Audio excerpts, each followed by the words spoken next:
Good morning dear students, welcome back. Nuclei की आज की क्लास में हम लोग डिस्कस करने जा रहे हैं energy from nucleus. Dear students, किसी भी न्यूक्लियस को अगर हम स्प्लिट करते हैं या न्यूक्लियॉन्स को मिलाकर के एक कोई न्यूक्लियस बनाते हैं तो दोनों ही स्थिति में हम लोगों को एनर्जी यहां से मिलती है, यानी कि एनर्जी रिलीज होती है। उसी एनर्जी के बारे में हम लोग यहाँ डिस्कस करना चाहेंगे। छोटी छोटी सी दो तीन चीजें हम लोग यहाँ डिस्कस करते हैं डियर स्टूडेंट्स। देखिए, किसी भी न्यूक्लियस के अंदर प्रोटॉन, प्रोटॉन, न्यूट्रॉन ये न्यूक्लियॉन्स की फॉर्म में रहते हैं। नो डाउट प्रोटॉन प्रोटॉन के बीच में एक इलेक्ट्रोस्टैटिक रिपल्सिव फोर्स होता है, सब लोग जानते हैं। इसके साथ साथ कोई भी न्यूक्लियॉन होगा, चाहे तो न्यूट्रॉन न्यूट्रॉन हो या तो प्रोटॉन न्यूट्रॉन हो या तो प्रोटॉन प्रोटॉन हो, इनके बीच में स्ट्रॉन्गेस्ट न्यूक्लियर फोर्स भी लगते हैं। तो डियर स्टूडेंट्स, जब भी हम लोग इस किसी न्यूक्लियस को तोड़ने की बात करेंगे या न्यूक्लियॉन्स को मिलाकर के न्यूक्लियस बनाने की बात करेंगे या हम दो छोटे छोटे न्यूक्लियस को कंबाइन करके बड़ा न्यूक्लियस बनाने की बात करेंगे, तो इन तीनों ही कंडीशंस में कुछ मास डिफेक्ट होगा जिसको हम लोग डेल्टा एम कहते हैं। और ये मास डिफेक्ट आइंस्टीन की एनर्जी मास इक्विवेलेंस इक्वेशन की हेल्प से हम लोग एनर्जी में कन्वर्ट कर सकते हैं, that is delta M into C square. Keep in mind all parameters must be in SI unit system. तो डियर स्टूडेंट्स, जो हमारे इलेक्ट्रोस्टैटिक रिपल्सिव फोर्स हैं, nuclear attractive and repulsive forces हैं, उनके अगेंस्ट कहीं ना कहीं हम लोगों को कुछ वर्क डन करना होता है, या हम ये कहें कि फॉर्म करने के लिए हमें एडिशनल कुछ एनर्जी की जरूरत होती है। तो वो इनिशियल इन्वेस्टमेंट होता है, जस्ट लाइक योर स्टडीज। जब आप पढ़ते हैं तो निश्चित रूप से यहाँ थोड़ा टाइम का, मनी का इन्वेस्टमेंट होता है, लेकिन फॉर एवर ये आपको पे करता है। बिल्कुल इसी तरह से मैं किसी न्यूक्लियस को स्प्लिट करने की बात करूं, न्यूक्लियॉन्स को मिलाकर के न्यूक्लियस बनाने की बात करूं, दो छोटे छोटे न्यूक्लियस को मिलाकर के बड़ा न्यूक्लियस बनाने की बात करूं, तो इनिशियल इन्वेस्टमेंट की फॉर्म में कुछ वर्क डन तो मुझे करना पड़ता है। लेकिन जैसे ही ये रिएक्शंस शुरू होती है, जिन्हें हम लोग न्यूक्लियर रिएक्शंस का नाम देते हैं, तब मास डिफेक्ट होना शुरू हो जाता है। और जो मास डिफेक्ट होता है वो हमें एनर्जी की फॉर्म में यहां बाहर मिलता है। अब एनर्जी फ्रॉम न्यूक्लियस का सीधा सा कॉन्सेप्ट यही होगा कि हम लोग यहां फिजन के बारे में पढ़ेंगे, फ्यूजन के बारे में पढ़ेंगे, डिफरेंट न्यूक्लियर रिएक्शंस के बारे में पढ़ेंगे। डियर स्टूडेंट्स, एक चीज और हम लोग जानना चाहेंगे कि जब भी हमारा कोई एक न्यूक्लियर रिएक्शंस कैरिड आउट होता है, इट में बी स्प्लिटिंग का, इट में बी फॉर्मेशन का, इट में बी फ्यूजन का, फ्यूजन में दो छोटे छोटे मिलकर के बड़ा बना रहे होते हैं, तो यहां से कुछ एनर्जी लिबरेट होती है। उस एनर्जी को हम लोग Q के नाम से जानते हैं या Q से रिप्रेजेंट करते हैं, दैट इज Q फैक्टर, यानी एनर्जी या Q value, that is energy evolve और रिलीज पर न्यूक्लियर रिएक्शन।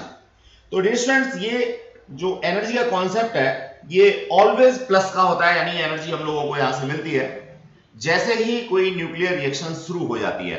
शुरू होने से पहले नो डाउट ये माइनस का क्यू हो सकता है, यानी हमें बाहर से कुछ एनर्जी देनी पड़ती है जब तक कि मास डिफेक्ट शुरू नहीं हुआ या कोई न्यूक्लियर रिएक्शन शुरू नहीं हुई। तो डियर स्टूडेंट्स, सबसे पहले हम लोग यहां डिस्कस करना चाहेंगे न्यूक्लियर फिजन के बारे में। फिजन बेसिकली स्प्लिट अप होने को हम लोग फिजन कहते हैं। कोई कंपैरेटिवली बड़ा न्यूक्लियस मेरे पास है, दो या दो से ज्यादा न्यूक्लियस में डिवाइड हो जाता है, स्प्लिट हो जाता है, तो इस रिएक्शन को हम लोग न्यूक्लियर फिजन रिएक्शन के नाम से जानते हैं। और no doubt a large energy यहां से हम लोगों को मिलेगी। एग्जाम्पल एटम बॉम्ब का है। जो एटम बॉम्ब हम लोगों को मिलता है या ह्यूमन काइंड ने इसको बनाया, ये न्यूक्लियर फिजन का एग्जाम्पल है। डियर स्टूडेंट्स, न्यूक्लियर रिएक्शंस बहुत ज्यादा नहीं है जो प्रैक्टिकली पॉसिबल है, इसलिए यहां जो भी हम लोगों ने यहाँ पे न्यूक्लियर रिएक्शंस प्रोवाइड कर रखी हैं, लिख रखी हैं नोट्स में, ये सारी की सारी आप लोगों को अपनी मेमोरी में डाल लेनी चाहिए। इवन अगर आपको रिएक्टेंट्स और प्रोडक्ट्स पता है, तो जिस तरह से हम केमिकल बैलेंसिंग करते हैं वैसे यहां हम लोग न्यूक्लियर रिएक्शंस की बैलेंसिंग भी कर सकते हैं। वहां हमारा कॉन्सेप्ट होता है, वहां का मतलब केमिकल रिएक्शंस में वैलेंसी का। यहां वैलेंसी का कॉन्सेप्ट बिल्कुल नहीं होता, इलेक्ट्रॉन का तो कोई कंसर्न ही नहीं है। यहां बैलेंसिंग होती है हमारी atomic number and mass number की। देखते हैं जरा। देखिए ये इक्वेशन मैं यहां आपको रिप्रेजेंट कर रहा हूं। एक ये यूरेनियम है 92, यूरेनियम 235, इसको मैंने 0n1 यानी न्यूट्रॉन, न्यूट्रॉन के ऊपर चार्ज 0 होता है इसलिए, या एटॉमिक नंबर 0 होता है तो मैंने 0 यहां पे लिखा। मास नंबर 1 होता है तो ये मैंने ऊपर लिखा। इन दोनों को अगर हम क्लब करते हैं, अब क्लब आसानी से नहीं होगा, इसके लिए डिफरेंट प्रोसेस होते हैं, उस पर हम लोग अभी नहीं जा रहे हैं। तो डियर स्टूडेंट, जैसे ही ये न्यूट्रॉन इस न्यूक्लियस के अंदर पेनिट्रेट करेगा तो दो न्यूक्लियस अलग अलग मिलेंगे, एक बेरियम मिलेगा, एक क्रिप्टॉन मिलेगा। 56 141, 36 क्रिप्टॉन 92। इसके अलावा हम लोगों को 3 न्यूट्रॉन मिलेंगे और कुछ मास डिफेक्ट हो जाएगा, जिसकी वजह से एक सर्टेन अमाउंट ऑफ एनर्जी हम लोगों को यहां से रिलीज होगी या मिलेगी, तो that is Q value. Dear student, जहां तक बैलेंसिंग की बात है, देखिए रिएक्टेंट साइड में 92 प्लस 0 निश्चित रूप से 56 प्लस 36 प्लस 0 के बराबर होगा। इसी तरह से 235 प्लस 1 जो कि मास नंबर है, इनका सम जो है वो 141 प्लस 92 प्लस 3 इंटू 1, क्योंकि यहां न्यूट्रॉन हमारे 3 निकल रहे हैं। तो ये बैलेंसिंग मैं बता रहा था आप लोगों को, तो हम लोगों को करके देख लेना चाहिए। इस तरह से हमारी कोई भी रिएक्शन जो है उसमें ना तो मास नंबर कोई डिस्ट्रॉय होता, ना ही कोई एटॉमिक नंबर हमारा कोई डिस्ट्रॉय होता। डिस्ट्रॉय होता है तो मास डिस्ट्रॉय होता है अगर मैं रिएक्टेंट साइड के टोटल मास को प्रोडक्ट साइड के टोटल मास से कंपेयर करूंगा, तो ऑलवेज प्रोडक्ट साइड का जो मास है वो थोड़ा कम आएगा। जो जितना कम आएगा उसे हम लोग डेल्टा एम कहते हैं, और डेल्टा एम को सी स्क्वायर से यानी velocity of light in vacuum के स्क्वायर से मल्टीप्लाई करके हम लोग एनर्जी निकाल लेते हैं। तो डियर स्टूडेंट्स, इस पर्टिकुलर रिएक्शन में जो Q वैल्यू है यानी एनर्जी रिलीज्ड पर न्यूक्लियर फिजन है, वो है 200 मिलियन इलेक्ट्रॉन वोल्ट, या आप कह सकते हैं that is 200 into 1.6 into 10 to power minus 19 joule multiplied by 10 to power million electron volt है ना, हाँ तो ठीक है 6। तो ये कॉन्सेप्ट हम लोगों को मिलेगा। हम इस मिलियन इलेक्ट्रॉन वोल्ट को कहीं ना कहीं कन्वर्ट कर सकते हैं किसमें, जूल में। तो ये कॉन्सेप्ट था डियर स्टूडेंट्स। मुझे यहां जरूर एक बार देख लेना चाहिए, एक बार इसको और देखेंगे।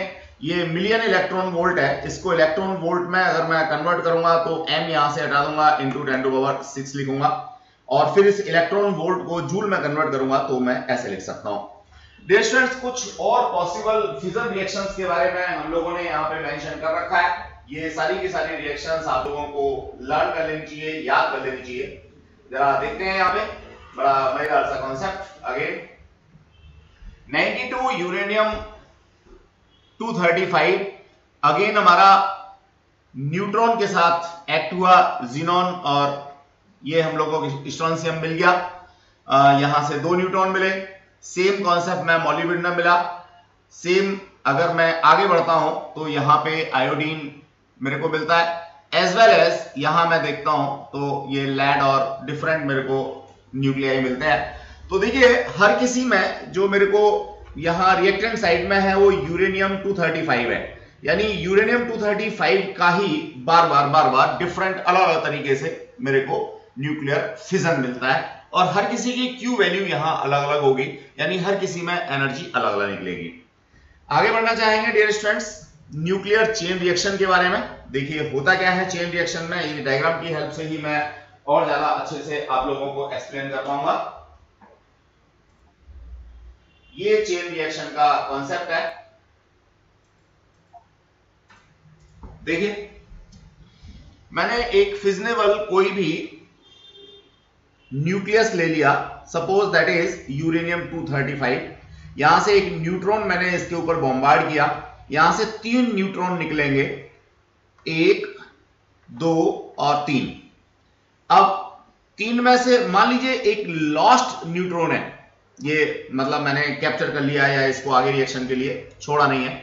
बाकी तो होगा क्या, ये तीनों ही न्यूट्रॉन्स जो है फर्दर यूरेनियम 235 के न्यूक्लियस में जाके पेनिट्रेट करेंगे और तीनों से फिर तीन तीन निकलेंगे, यानी हर जगह मेरे को या हर स्टेज पर मेरे को एक के तीन एक के तीन एक के तीन मिलेंगे, यानी एक न्यूक्लियस से तीन न्यूट्रॉन मिलेंगे और वो तीन न्यूट्रॉन तीन न्यूक्लियस के साथ में रिएक्ट करेंगे, फिर फर्दर 9 के साथ में करेंगे, 27 के साथ में करेंगे, 81 के साथ में करेंगे। Dear students, fractions of second में ये चेन रिएक्शन इतनी ज्यादा फास्ट हो जाती है, इतने ज्यादा न्यूक्लियस यहाँ पे फिजन में आने लगते हैं कि इसको कंट्रोल करना भी हम लोगों के लिए पॉसिबल नहीं हो पाता। तो dear students, controllable chain reaction की बात करें तो जैसे यहाँ पे एक न्यूट्रॉन को हम लोगों ने कैप्चर कर रखा है जिसको लॉस्ट न्यूट्रॉन कह रहे हैं, उसी तरीके से हम हर स्टेज पे एक न्यूट्रॉन को या दो न्यूट्रॉन को कैप्चर कर सकते हैं, तो हमारी ये रिएक्शन जो है वो कंट्रोल्ड हो जाती है। तो जितने भी न्यूक्लियर रिएक्टर हैं जिनसे हम लोग पावर जनरेशन की बात करते हैं, हर किसी के अंदर ये हम लोग न्यूक्लियर चेन रिएक्शन की ही बात करते हैं, लेकिन कंट्रोल्ड मैनर में करते हैं। आगे बढ़ना चाहेंगे dear students, nuclear fusion. Fusion बिल्कुल एक तरीके से अपोजिट है किसका, फिजन का।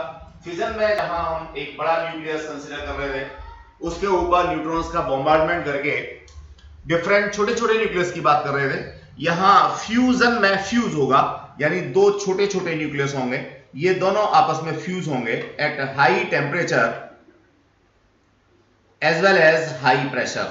ये दो कंडीशंस मेरे को यहां पे ध्यान रखनी होंगी, जब तक हाई टेम्परेचर नहीं होगा, हाई प्रेशर नहीं होगा, तब तक ये फ्यूज होने का कॉन्सेप्ट नहीं होगा या फ्यूजन मेरे को नहीं मिलेगा। ये बढ़ करके क्या हो जाता है, बड़ा हो जाता है। ऑब्वियसली यहां पे भी कुछ डेल्टा एम होगा, कुछ मास डिफेक्ट होगा। इतना तो निश्चित है कि जो कॉन्स्टिट्यूएंट न्यूक्लियस होंगे वो कंपैरेटिवली साइज में छोटे छोटे होंगे और ये बनने वाला कंपैरेटिवली साइज में बड़ा होगा।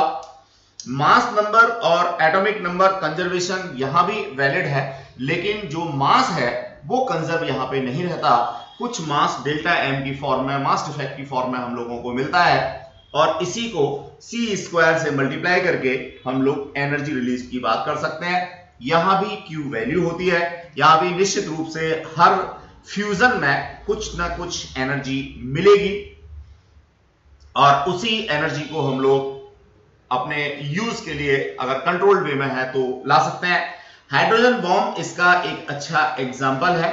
हाइड्रोजन बॉम्ब जो बनता है वो कहीं ना कहीं न्यूक्लियर फ्यूजन के बेसिस पे बनता है। डिफरेंट रिएक्शंस की बात करें, ये हाइड्रोजन यहां से अगेन क्या बन गया, ड्यूटेरियम बन गया और पॉजिट्रॉन निकला और साथ में कुछ एनर्जी निकली। अगेन ये ड्यूटेरियम हीलियम बन गया और न्यूट्रॉन निकला, न्यूट्रॉन के साथ में कुछ एनर्जी निकली। अगेन ड्यूटेरियम और ये 1H3 ट्रिटियम बना, हाइड्रोजन बना और फर्दर यहां से कुछ एनर्जी मेरे को क्यू वैल्यू की फॉर्म में बाहर मिल गई। तो डियर स्टूडेंट्स, ये इक्वेशंस आपको लर्न ही करनी होंगी, आप इनको बार बार प्रैक्टिस करेंगे तो आपको लर्न हो जाएंगी। बहुत ज्यादा नहीं है, कुल मिलाकर के फिजन और फ्यूजन की मिलाकर के 13 रिएक्शन आपको मिलती है, 13 रिएक्शन मिलती हैं। तो अगेन तरीका वही है कि आप इसको अपने टेबल पे लगा लें लिख करके और बार बार रीड करें, बार बार लिखने की कोशिश करें। Dear students, to carry nuclear fusion in bulk material, the temperature of the metal has to be raised 10⁻⁶ Kelvin। मैंने अभी लिखा था कि फ्यूजन के लिए हाई टेम्परेचर, हाई प्रेशर का होना जरूरी है, so that the colliding nuclei have enough energy due to their thermal motion and they can penetrate the Coulomb barrier। अब देखिए यहाँ एक नया वर्ड आया, Coulomb barrier। वैसे तो बहुत ज्यादा जरूरत नहीं है, लेकिन फिर भी मैं एक्सप्लेन करना चाहूंगा, आप लोगों को समझाना चाहूंगा डियर स्टूडेंट्स, ये कूलम्ब बैरियर क्या होता है, होता क्या है। बेसिकली किसी भी न्यूक्लियस की जब हम लोग बात करते हैं तो उसके अंदर प्रोटॉन्स होते हैं और प्रोटॉन्स के ऊपर पॉजिटिव चार्ज होता है। अब मान लीजिए ये मेरे पास न्यूक्लियस है, इस पे पॉजिटिव चार्ज होगा, दूसरा ये कोई छोटा न्यूक्लियस है, इस पे पॉजिटिव चार्ज होगा। जब हम इनको नजदीक लेकर के आएंगे तो ऑब्वियसली इनके बीच में इलेक्ट्रोस्टैटिक रिपल्सिव फोर्स काम करेगा, इलेक्ट्रोस्टैटिक रिपल्सिव फोर्स काम करेगा, तो ये फोर्स इनको नजदीक आने से रोकेगा। लेकिन अगर मैं इस पे ट्रेमेंडस अमाउंट में एनर्जी बाहर से प्रोवाइड कर दूं, मैं टेम्परेचर की फॉर्म में कर सकता हूं, प्रेशर की फॉर्म में कर सकता हूं, व्हाटएवर सो, तो ये जो इलेक्ट्रोस्टैटिक रिपल्सिव फोर्स था, इसको ओवरकम करते हुए ये दोनों न्यूक्लियस नजदीक नजदीक आ जाएंगे और एक दूसरे के साथ फ्यूज कर जाएंगे, मिल जाएंगे। इसी को हम लोग फ्यूजन कहेंगे। तो जो यहां बैरियर था, बैरियर इन द सेंस जो इलेक्ट्रोस्टैटिक रिपल्सिव फोर्स इसको रोक रहा था, उसी को हम लोग यहां कूलम बैरियर के नाम से जानते हैं। तो डियर स्टूडेंट्स, इस तरह के प्रोसेस में जिसमें हम लोग हाई टेम्परेचर की बात करते हैं, थर्मोन्यूक्लियर फ्यूजन कहलाता है। Then after we again discuss necessary condition for nuclear fusion। वैसे तो अभी मैंने आपसे डिस्कस कर ही दिया है, एक तो हाई टेम्परेचर होना चाहिए थर्मोन्यूक्लियर फ्यूजन के लिए 10 to the power 6 केल्विन के करीब, दूसरा हाई प्रेशर होना चाहिए। ये दो कंडीशन है, इन दोनों कंडीशंस की ही बात हम लोग यहाँ पे लेकर के चलते हैं। हाई डेंसिटी और pressure increase the frequency of collision of like nuclei and hence increase the rate of fusion. अगर हाई प्रेशर होगा या हाई डेंसिटी होगी तो कोलिजन रेट बढ़ जाएगी और ऐसी स्थिति में न्यूक्लियर फ्यूजन हम लोगों को ज्यादा मिलेगा। डियर स्टूडेंट्स, हम लोगों ने हाइड्रोजन बॉम्ब की बात तो की, लेकिन नेचुरल अगर कंडीशंस में देखें तो फ्यूजन जो है वो हम लोगों को सन पे मिलता है, स्टार पे मिलता है। फ्यूजन ही कॉज करता है वहां हीट एनर्जी को, और वही हीट एनर्जी हमारी अर्थ तक आती है जिससे सर्वाइवल पॉसिबल है। तो ये एक अच्छा एग्जांपल हो सकता है। अब सन या किसी दूसरे स्टार पे होने वाली साइकिल्स कौन कौन सी हो सकती हैं, कौन कौन सी न्यूक्लियर फ्यूजन रिएक्शंस हो सकती हैं, ये बात हम लोग यहाँ डिस्कस करना चाहेंगे। इसमें सबसे पहला है proton proton cycle. Dear students, देखिए प्रोटॉन प्रोटॉन साइकिल में क्या है, जो कॉन्स्टिट्यूएंट है वो हमारा यहाँ दो प्रोटॉन है, इससे हम लोगों को ड्यूटेरियम मिल रहा है, एनर्जी रिलीज हो रही है। देन आफ्टर हमारा ड्यूटेरियम और हाइड्रोजन मिलकर के हीलियम बन रहा है, अगेन एनर्जी रिलीज हो रही है। अब ये हीलियम मिलता है और फर्दर हम लोगों को हीलियम हाइड्रोजन प्रोवाइड करता है। इसमें भी कहीं ना कहीं हम लोगों को एनर्जी रिलीज होती है। तो ये तीन तरह की रिएक्शंस कैरिड आउट होती हैं सन पे, जिनको हम लोग बेसिक रिएक्शंस के नाम से जानते हैं, और इस साइकिल को बोलते हैं प्रोटॉन प्रोटॉन साइकिल। इसके बाद हम लोग कार्बन नाइट्रोजन साइकिल की बात करेंगे। तो नो डाउट अगर हम लोग बात करना चाहें कार्बन नाइट्रोजन साइकिल की, जो कि जनरली इनर कोर में होती है, किसी भी स्टार या सन को ही लेंगे, हमारे बिल्कुल नियरेस्ट स्टार है, तो कार्बन नाइट्रोजन साइकिल में कार्बन और हाइड्रोजन मिलेंगे, ऑब्वियसली नाइट्रोजन बनाएंगे। यहां भी रूल्स हमारे सारे के सारे फॉलो होंगे, जैसे एटॉमिक नंबर हमारा कंजर्व रहेगा, मास नंबर कंजर्व रहेगा, लेकिन मास कुछ जरूर डिस्ट्रॉय होगा, और जो मास डिस्ट्रॉय होगा उसी के बेसिस पर हम लोग यहाँ एनर्जी की कैलकुलेशन करते हैं या एनर्जी हम लोगों को मिलती है। डियर स्टूडेंट्स, आगे बढ़ना चाहेंगे। रिएक्शंस तो आपके सामने है, मैं समझता हूं इसमें एक्सप्लेनेशन की कुछ खास जरूरत नहीं है, आपको भी ये कहीं ना कहीं अपनी मेमोरी में ही डालनी पड़ेगी। और Q वैल्यू आपको अगर याद रहता है तो ठीक है, लीस्ट और मोस्ट Q वैल्यू अगर आप याद रखेंगे तो ज्यादा अच्छी बात है। इस तरह से हम लोग इन दोनों रिएक्शंस को क्लब करते हैं, तो ओवरऑल रिएक्शन जो हम लोगों को मिलती है वो मिलती है हाइड्रोजन कार्बन हीलियम कार्बन, और यहां से ये कुछ फंडामेंटल पार्टिकल्स मिल गए, और 24.81 मिलियन इलेक्ट्रॉन वोल्ट पर फ्यूजन, ये हम लोगों को एनर्जी यहां से मिल जाती है। आगे बढ़ना चाहेंगे डियर स्टूडेंट्स, हम लोग कंट्रोल्ड थर्मो न्यूक्लियर रिएक्शंस। देखिए जैसा मैंने बताया कि इन जो हमारी जो न्यूक्लियर रिएक्शंस हो रही हैं, इनकी सबसे बड़ी ड्रॉबैक ये है कि ये नॉर्मल कंडीशंस में अनकंट्रोल्ड होती हैं, जब तक फ्यूल खत्म ना हो जाए, और फ्यूल खत्म हो नहीं सकता क्योंकि नेचर में बहुत सारा हम लोगों को मिल जाता है, दूसरा बाय प्रोडक्ट की फॉर्म में भी मिल जाते हैं। तो डियर स्टूडेंट्स, अगर हम इनको कंट्रोल कर लें तो ह्यूमन काइंड के लिए यूजफुल बना सकते हैं। इसके लिए हम लोग यहाँ पे कुछ ऐसे फॉर्म में इनको कैरिड आउट करते हैं कि ये कंट्रोल्ड वे में रहे। तो कंट्रोल थर्मोन्यूक्लियर रिएक्शंस जो अर्थ पे हम लोग कराते हैं न्यूक्लियर फ्यूजन, उसमें हम लोगों को यहाँ लिमिटेड अमाउंट में एनर्जी मिलेगी और कंटिन्यूअसली मिलेगी। ये कुछ रिएक्शंस यहाँ हमने प्रोवाइड कर रखी हैं, जैसे ड्यूटेरियम ड्यूटेरियम है, ड्यूटेरियम ड्यूटेरियम है, और ड्यूटेरियम ट्रिटियम है, जिससे कि हम लोगों को हीलियम मिलता है। तो ये कंट्रोल्ड वे की हैं। हालांकि अभी अगर मैं बात करना चाहूं तो जो हमारी न्यूक्लियर फ्यूजन रिएक्शंस हैं उनको कंट्रोल कर पाना हमारे लिए 100% पॉसिबल नहीं है, या कहीं ना कहीं इसमें ड्रॉबैक्स जो है वो ज्यादा हैं, लीकेज बहुत ज्यादा हो जाती है या अनकंट्रोल्ड हो जाती है। हम कंट्रोल्ड वे में यूरेनियम का स्प्लिट तो यानी न्यूक्लियर फिजन तो हम लोग कर पा रहे हैं, जिसकी हेल्प से हम लोग डिफरेंट एनर्जी रिएक्टर्स जो है वो यूज कर रहे हैं। तो ये था कॉन्सेप्ट डियर स्टूडेंट्स, हमारा फिजन और फ्यूजन से कैसे एनर्जी हमें मिलेगी कैलकुलेट करना हम पिछली क्लासों में पढ़ ही चुके हैं। अब एक टेबल की फॉर्म में हम लोग डिफरेंशिएट करना चाहेंगे न्यूक्लियर फिजन और फ्यूजन को। तो देखिए पहले सबसे बढ़िया तरीका होता है कि हम इसी तरीके से इनको डिफरेंशिएट कर रहे हैं। एक कॉलम हम न्यूक्लियर फिजन का बना लें, दूसरा फ्यूजन का बना लें। पहले तो सबसे पहला हमारा क्या आ गया, इसका डिफाइनिंग आ गया कि भाई हम जो है क्या करते हैं, पहले डिफाइन कर देते हैं। फ्यूजन में स्प्लिट करेंगे, जबकि फ्यूजन में हम लोग इनको एक साथ मिलाने की बात करेंगे। दूसरे केस में कंडीशंस की बात हम लोग करेंगे। तो नो डाउट जो फ्यूजन है उसमें एक्स्ट्रा ऑर्डिनरी टेम्परेचर और प्रेशर मेरे को चाहिए होता है, जबकि फिजन में प्रेशर और टेम्परेचर की बहुत ज्यादा जरूरत नहीं होती। फिर थर्ड पॉइंट हम लोग देखते हैं, it's occurrence can be carried on the earth. मैंने जैसा भी बताया था कि यूरेनियम का जो फिजन है वो अर्थ पे कंट्रोल्ड वे में करना पॉसिबल है, लेकिन जो न्यूक्लियर फ्यूजन रिएक्शंस हैं उनको हम आसानी से कैरिड आउट नहीं कर पाते, लेबोरेटरी में नहीं कर पाते। आगे बढ़ना चाहेंगे डियर स्टूडेंट्स हम लोग।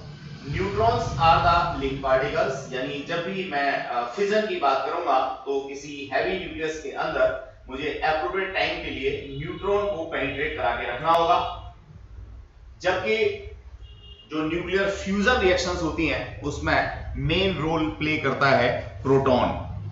तो फिजन में स्प्लिट अप करने में क्या होगा, ये मान लीजिए यूरेनियम 235 का मेरा न्यूक्लियस है और इसके अंदर हम लोग क्या करते हैं, एक एप्रोप्रिएट एनर्जी का न्यूट्रॉन जो है वो पेनिट्रेट कराते हैं। वो जाकर के थोड़ी देर यहाँ रुक जाता है तो इसके जो न्यूक्लियर फोर्सेस थे वो इम्बैलेंस हो जाते हैं तो ये टूट जाता है और फर्दर यहां से न्यूट्रॉन्स निकल के आ जाते हैं।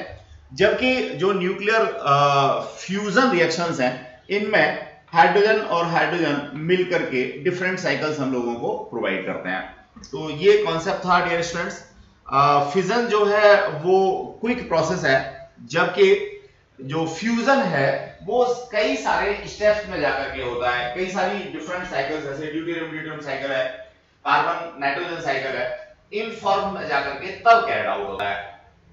तो ये कॉन्सेप्ट था डियर स्टूडेंट्स। अवेलेबल एनर्जी की बात करें, पॉइंट नंबर 5 थोड़ा ध्यान से हमें देखना चाहिए।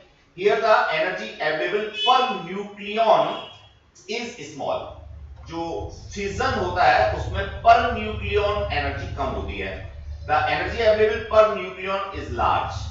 जो फ्यूजन होता है उसमें पर न्यूक्लियन एनर्जी हम लोगों को कंपैरेटिवली ज्यादा मिलती है। अब यूनिट मास की बात करें तो देखिए, the energy obtained from a unit mass of fissionable material is smaller compared to, अगर मैं फ्यूजन की बात करता हूं तो energy obtained from unit mass of a fusible material is comparatively large. यहां हम लोग बात करेंगे तो जितनी भी न्यूक्लियर फिजन रिएक्शंस होती हैं उनमें काफी हार्मफुल रेडियोएक्टिव एलिमेंट्स हम लोगों को मिलते हैं, और जबकि जो फ्यूजन है सन पे जो कैरिड आउट हो रहा है नेचुरल है, उसमें हार्मफुल चीजें हमें कंपैरेटिवली काफी कम मिलती हैं, लेकिन टेम्परेचर वहां हमें काफी ज्यादा मिल जाता है। तो डियर स्टूडेंट्स ये हमारा कॉन्सेप्ट था, इनको लेकर के एक छोटा सा कॉन्सेप्ट देख लेते हैं हम लोग। The stock फिजनेबल fusion limited and the fuel required for fusion is available in plenty, यानी हाइड्रोजन और हीलियम कंपैरेटिवली कार्बन बहुत ज्यादा मिलते हैं हम लोगों को, और यहाँ पे जो फिजन का कॉन्सेप्ट है उसमें जो हमारे पास यूरेनियम है वो कंपैरेटिवली हमें काफी कम मिलता है। तो ये कॉन्सेप्ट था डियर स्टूडेंट्स, जिसके बेसिस पे हम लोग इनको दोनों को डिफरेंशिएट कर पाएंगे। अब बात है सम अप करने की एक्सरसाइज को, किसी भी कहना चाहिए क्लास को, तो उसमें आप सबको पता है न्यूमेरिकल हम लोग करने की कोशिश करते हैं। न्यूमेरिकल बेसिस पे हम लोगों को पता लग जाता है कि हमने आज क्या सीखा। देखिए, और बाकी असाइनमेंट के क्वेश्चंस आप लोग करेंगे ही, इनके बेसिस पे असाइनमेंट्स हमने आपको प्रोवाइड किए हुए हैं। यहाँ से एक न्यूमेरिकल हम लोग देख लेते हैं। Calculate the energy released in fusion reaction. अब उसमें वो रिएक्शन हम लोगों को देगा, और इवन दैट यहाँ पे वो हमें इनकी एनर्जी भी प्रोवाइड करेगा डियर स्टूडेंट्स। अब हमें कुछ नहीं करना होता, सिंपल सा इस रिएक्शन को दोबारा लिखना होता है, और कोई भी जो एलिमेंट है वो कितने बार यूज किया हुआ है उसके अकॉर्डिंग कैलकुलेशन करनी होती है। मैं इसको दोबारा से देखता हूं और आपको समझाने की कोशिश करता हूं। बड़ा आसान सा न्यूमेरिकल हम लोगों को यहाँ पे मिलता है। देखिए ये रहा, ये हमारा ड्यूटेरियम का बाइंडिंग एनर्जी ये दे रखा है और हीलियम का बाइंडिंग एनर्जी ये दे रखा है। अब जरा हम लोग देखते हैं एनर्जी रिलीज की बात करें, binding energy of products minus binding energy of reactants. यहां मास डिफेक्ट की टर्म में ना देकर के बाइंडिंग एनर्जी के टर्म्स में देखा है तो कंपैरेटिव क्वेश्चन और आसान हो जाता है हम लोगों का। अब प्रोडक्ट में अगर हम लोग देखते हैं तो यहाँ पे ये दो चीजें हम लोगों को प्रोडक्ट में मिल रही हैं डियर स्टूडेंट्स। तो देखते हैं जरा, ये यहाँ पे binding energy that is 2He और plus binding energy of neutron, ये मेरे पास हाइड्रोजन और हीलियम और नाइट्रोजन दोनों की बाइंडिंग एनर्जी मैंने यहाँ पे प्लेस कर दी, और माइनस का 2 बाइंडिंग एनर्जी ऑफ 2H। देखिए 2 से मैंने मल्टीप्लाई क्यों किया है, इसको हाईलाइट भी कर रखा है। हाईलाइट इसलिए कर रखा है कि जो मेरा रिएक्टेंट साइड है उसमें 2 हाइड्रोजन मेरे यूज हो रहे हैं, इसलिए मैंने यहाँ इसको 2 से मल्टीप्लाई किया है। अब तो मैं समझता हूं अगर यूनिट सेम है, सब कुछ मिलियन इलेक्ट्रॉन वोल्ट में, तो कुछ अंतर पड़ता ही नहीं, सीधे सीधे ऐड करना है, सब्ट्रैक्ट करना है, जो बचा हुआ है वो हमें मिल जाएगा। एक बात और डियर स्टूडेंट्स, जो कॉम्पिटिटिव एग्जाम वाले स्टूडेंट्स हैं, देखिए हम यहाँ कोई भी कैलकुलेशन आपसे करा लें, ये कोई हाइपोथेटिकल कैलकुलेशंस नहीं है। जो पॉसिबल रिएक्शंस हैं, जो अभी हम लोग ऊपर पढ़ के आए हैं, डिस्कस करके आए हैं, वही रिएक्शंस हम लोगों को यहाँ पे मिलने वाली हैं। तो अगर आपको डायरेक्ट आंसर याद हो जाता है तब भी आप जो है अपने आंसर को मैच कर सकते हैं बड़े आराम से। इवन एमसीक्यू है तो कैलकुलेशन करने की जरूरत भी नहीं पड़ती, अगर आप कंफर्म है तो डायरेक्ट आंसर दे सकते हैं। तो ये कॉन्सेप्ट था न्यूमेरिकल का। एक छोटा और न्यूमेरिकल देखना चाहेंगे, बिल्कुल इसी तरह से हम लोगों को नेक्स्ट न्यूमेरिकल की बात मिल रही है। देखिए example number 5, calculate the disintegration energy Q for the fission of 42 molybdenum 98 into 2 equal fragments of if Q turns out to be positive, explain why this process does not occur spontaneously। जो second part है spontaneously क्यों नहीं होता, ये तो मैं पहले बता देता हूं, ओरल क्वेश्चन है, कॉन्सेप्चुअल क्वेश्चन है। देखिए किसी भी न्यूक्लियर रिएक्शन को इनिशिएट करने के लिए हमें इनिशियल एनर्जी की जरूरत होती है। अगर वो इनिशियल एनर्जी हमारे पास नहीं है तो उसको कैरी आउट नहीं किया जा सकता, इसलिए इन रिएक्शंस को स्पॉन्टेनियसली शुरू नहीं किया जा सकता। सीधा सा आंसर है। बाकी जहां तक एनर्जी कैलकुलेशन की बात है तो देख लेते हैं, यहाँ पे सारे पैरामीटर्स दे रखे हैं। जैसे मास हमें मॉलिब्डेनम का दे रखा है, मास हम लोगों को स्ट्रोंशियम का दे रखा है और न्यूट्रॉन का दे रखा है। अब यहाँ हम मास डिफेक्ट निकालेंगे डियर स्टूडेंट्स रिएक्शन की हेल्प से। देखिए रिएक्शन का याद होना यहाँ बहुत जरूरी है, अगर रिएक्शन हमें याद नहीं है तो हम कुछ नहीं कर पाएंगे। तो जो ऊपर रिएक्शंस हमने दे रखी हैं उनको एक बार याद तो आपको जरूर करना होगा। चलिए डियर स्टूडेंट्स, यहाँ अगर मैं Q वैल्यू की बात करता हूँ तो वही n into c² मेरे को मिलने वाला है। तो इस ब्रैकेट के अंदर हमने सबसे पहले डेल्टा m की कैलकुलेशन की है। ये जो ब्रैकेट आप लोगों को दिख रहा है, इस ब्रैकेट में हम लोगों ने सबसे पहले क्या किया हुआ है, सबसे पहले हम लोगों ने मास डिफेक्ट की कैलकुलेशन की है और उस मास डिफेक्ट की कैलकुलेशन को c² से मल्टीप्लाई किया। अब ये मास डिफेक्ट कैसे हम लोग निकाल सकते हैं, that is mass of molybdenum, mass of neutron, ये तो हो गया मेरा रिएक्टेंट साइड और ये हो गया प्रोडक्ट साइड। देखें तो ये कॉन्सेप्ट डियर स्टूडेंट्स मेरे को यहाँ पे मिलता है, यहां से मैंने मास डिफेक्ट निकाल दिया, दोनों तो मास मेरे को दे ही रखे थे। अब उसको c² से मल्टीप्लाई किया, या डायरेक्ट रिलेशन मेरे पास में है क्या कि अगर 1 एटॉमिक मास यूनिट मेरा मास डिस्ट्रॉय होता है तो उससे 931 मिलियन इलेक्ट्रॉन वोल्ट एनर्जी मेरे को रिलीज होती है। तो मैं डायरेक्ट रिलेशन की हेल्प से भी निकाल सकता हूं या ऐसा ही सिस्टम में सीधे सीधे डाल के भी कर सकता हूं। तो डियर स्टूडेंट्स आज की ये थी आप लोगों की क्लास। अब ऐसे ही कुछ क्वेश्चंस और भी आपको यहाँ आगे मिलने वाले हैं, तो आप उनको असाइनमेंट की फॉर्म में करेंगे। इसके साथ साथ जो छोटे छोटे क्वेश्चंस हमने असाइनमेंट में और डाले हुए हैं वो भी आप लोग अपने डन कर लेंगे। तो आई होप सो ये आपको काफी यूजफुल लगेगा और आपका सीबीएसई में इतने में से सब कुछ डिस्कस हो जाता है।